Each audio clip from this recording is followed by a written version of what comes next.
ಪಿತನ ಸುತನ ಮತ್ತು ಪುತ್ರಾತ್ಮ ನಾಮದಲ್ಲಿ ಆಮೇನ್. Hallelujah, hallelujah, hallelujah. ಪ್ರಿಯ ಸಹೋದರಿ, ಇದಾ ಮಗದೊಂದು ದಿನವನ್ನು ನಮಗೆ ದಯಪಾಲಿಸಿದ್ದಾರೆ. ಇದಾ ಹೇಳುವಾದ ಆಶೀರ್ವಾದ, ಏನೋ ಹೇಳುವಾದ ಅನುಗ್ರಹ ನಿಮ್ಮ ಮನೆಯಲ್ಲಿ ಬರಲಿಕ್ಕೆ ಬೇಕಾದ ಸಿದ್ಧತೆಯಾಗಿದೆ. ಈ ಯೇಸುವಿನ ಈ ನಿರೀಕ್ಷೆಯ ವಚನವನ್ನು ಕೇಳುವಾಗ ನಮಗೆ ದೇವರು ನೀಡುತ್ತಾ ಇರುವುದು, ಸ್ವರ್ಗವು ಈಗಲೂ ಕೂಡ ನಮ್ಮನ್ನು ನೋಡಿ ಹೇಳುತ್ತಾರೆ, ಮಗನೇ, ನಿನ್ನ ಮನೆಯನ್ನು ಉದ್ಧಾರ ಮಾಡಲಿಕ್ಕೆ ಬೇಕಾಗಿ ನಿಮ್ಮ ವಿಶ್ವಾಸವನ್ನು ಹೆಚ್ಚಿಸಬೇಕು. ಆ ವಿಶ್ವಾಸವನ್ನು ನೀವು ಕೊಡಬೇಕಾದದ್ದು ಕಂಡುಕೊಂಡಾಗಬಾರದು. ಕಾಣದ ವಿಶ್ವಾಸಿಸುವರು ಭಾಗ್ಯವಂತರು ಎಂದು ದೇವರು ಹೇಳಿದರು. ಅದರಿಂದ ಪ್ರಿಯ ಮಕ್ಕಳೇ, ಕಾಣದ ವಿಶ್ವಾಸಿಸಿ, ಇದು ನಿಮಗೆ ಮಾತ್ರವಲ್ಲ, ನಿಮ್ಮ ಸುತ್ತಲೂ ಇರುವವರಿಗೆ, ನಿನ್ನ ರಾಜ್ಯದಲ್ಲಿರುವವರಿಗೆ ನಿಮ್ಮ ಈ ಸೇವೆಯನ್ನು, ಈ ಕೇಳುವಂಥ ವಾಕ್ಯಗಳನ್ನು ಜೀವಂತವಾಗಿದೆ ಎಂಬುದನ್ನು ಮರೆಯಬಾರದು. ನಿಮ್ಮ ಜೀವನದಲ್ಲಿ ಯೇಸು ಸ್ವಾಮಿ ಮಧ್ಯ ಪ್ರವೇಶಿಸಲು ಹೀಗೆ ಹೇಳಿಕೊಂಡಾಗಿದೆ, ನೀವು ಅವಿಶ್ವಾಸಿ ಆಗದೆ ವಿಶ್ವಾಸಿ ಆಗಿರು ಎಂದು ಹೇಳಲಿಕ್ಕೆ ಕಾರಣವಾದನು 27ನೇ ವಾಕ್ಯ 20ನೇ ಅಧ್ಯಾಯ ಯೋಹಾನನ ಸುವಾರ್ತೆ ಕೇಳುತ್ತಾ ಇರುವಾಗಲೇ ನಿಮ್ಮ ಮನೆಯನ್ನು ಕೂಡ ಉದ್ಧಾರವಾಗಲಿಕ್ಕೆ ಬೇಕಾದಂಥ ದಾರಿ ದೇವರು ಸಿದ್ಧಗೊಳಿಸುತ್ತಾರೆ. ನಿಮ್ಮ ಸಮಸ್ಯೆಗಳನ್ನು ಸಿಲುಕಿಕೊಂಡವರಾಗಿದೆಯಾ?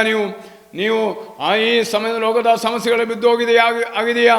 ನಿನ್ನ ಸಮಸ್ಯೆಗಳು ಪರಿಹಾರವಿಲ್ಲ ಎಂದು ತಿಳಿದುಕೊಂಡಾಗಿದೆಯಾ?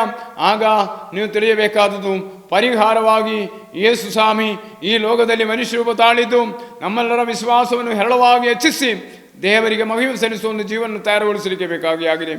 ಆಗ ದೇವರು ಈ ಸಮಯ ನಿಮ್ಮಲ್ಲಿ ಹೇಳುತ್ತಾರೆ. ಇದಾ ಯೋಹಾನನ ಸುವಾರ್ತೆ 20ನೇ ಅಧ್ಯಾಯ 22ನೇ ವಾಕ್ಯ, ಆಗ ತೋಮನು ನನ್ನ ಪ್ರಭುವೇ ನನ್ನ ದೇವರೇ ಎಂದರು. ಹಲ್ಲೆಲೂಯಾ.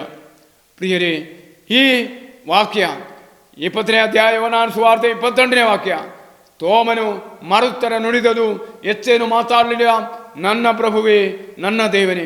ಒಂದೊಂದು ಪರಮ ಪ್ರಸಾದವು ಮೇಲಕ್ಕೆ ಎತ್ತುವಾಗ ಬಲಿಯರ್ಪಣೆಯಲ್ಲಿ ದೇವರ ಮೇಲಕ್ಕೆ ಎತ್ತಿ ಯೇಸು ಸ್ವಾಮಿ ತನ್ನ ಆಶೀರ್ವಾದವನ್ನು ಕೊಡುವ ಸಮಯ ನಾವೆಲ್ಲರೂ ಹೇಳಬೇಕಾದ ಮಾತುಗಳಾಗಿದೆ. ನನ್ನ ಪ್ರಭುವೇ ನನ್ನ ದೇವನೇ. Praise the Lord. ನಿಮ್ಮ ಶರೀರವನ್ನು, ಯೇಸುವಿನ ಶರೀರವನ್ನು, ರಕ್ತವನ್ನು ಮೇಲಕ್ಕೆ ಎತ್ತುವಾಗ ಪ್ರಿಯ ಮಕ್ಕಳೇ, ನಾವು ಇದು ನನ್ನ ಶರೀರ, ಇದು ನನ್ನ ರಕ್ತ ಎಂದು ಹೇಳಿ ಇದು ನನ್ನ ನೆನಪಿಗಾಗಿ ಮಾಡಿರಿ ಎಂದು ಹೇಳುವಂಥ ಸಮಯದಲ್ಲಿ ನಾವೆಲ್ಲರೂ ಹೇಳಬೇಕಾದ ವಾಕ್ಯವಾಗಿದೆ, ನನ್ನ ಪ್ರಭುವೇ ನನ್ನ ದೇವನೇ. Hallelujah, hallelujah, hallelujah. ಅದೇ ಪರಮಪ್ರಸಾದದಲ್ಲಿ ದೇವರನ್ನು ಕಾಣಲಿಕ್ಕೆ ನಮಗೆಲ್ಲರಿಗೂ ಅರಿವು ನೀಡುವಂಥ ದೈವಿಕವಾದ ಯೋಚನೆಯಾಗಿದೆ. ಯೇಸು ಸ್ವಾಮಿ ತನ್ನ ಶರೀರ ರಕ್ತಗಳನ್ನು ಮಾನವನಿಗೆ ಆಹಾರವಾಗಿ ಆ ರಕ್ತ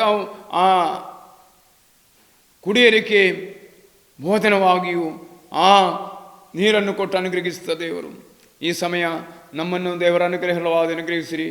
ಯೇಸು ಸ್ವಾಮಿಯಲ್ಲಿ ಸೇರಿ ಎಂದು ನಮಗೆ ಕೂಡ ಹೇಳೋಣ, ನನ್ನ ಕರ್ತರೇ ನನ್ನ ಪ್ರಭುವೇ.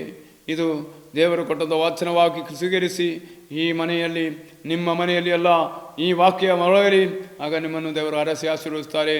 ಪಿತನ ಸುತನ ಮತ್ತು ಪುತ್ರಾತ್ಮ ನಾಮದಲ್ಲಿ ಆಮೆನ್.